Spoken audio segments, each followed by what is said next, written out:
So here, first one is a case study how DJI drones have been used in the construction industry. This is actually the Everton Stadium, which is also a massive project in the UK. So DJI drones have been used by the main contractor, 𝗟𝗰𝗲𝗀𝗀, and in this job, in the construction of the stadium, to monitor and manage the project progress. So they're at the client, they're actually using the DJI M350 along with the L2, which is a LiDAR sensor, and to capture all the details. They use the drone with a LiDAR to scan the site, collect the data, and then process the data in the DJI Terra software to create a point cloud shown on the right picture below.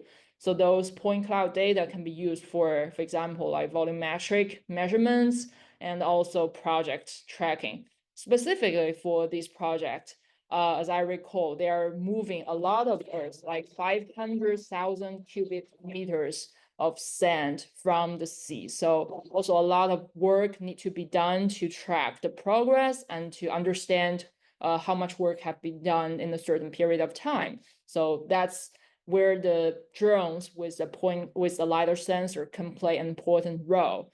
And if you're wondering how much accuracy that we can achieve with drones, so here's more detailed validation against the known checkpoints on the ground. So here you can see that the absolute error on the elevation direction would be about 3.7 centimeters. So this level of accuracy is actually giving the end user, like the construction company, a lot of confidence to utilize the drone data for their routine work.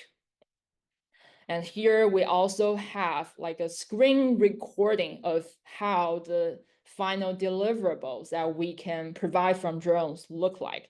So this is exactly the point cloud that I was talking about. So you can see here, it's actually just millions of points with colors, and which represents how the structure looks and also the surrounding environments look like.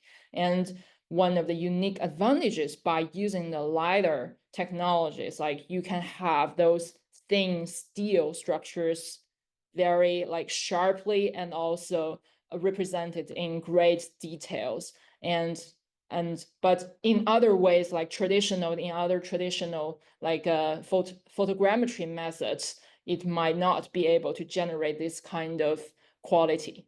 So yeah, that's also one of the strengths for the LiDAR data collection.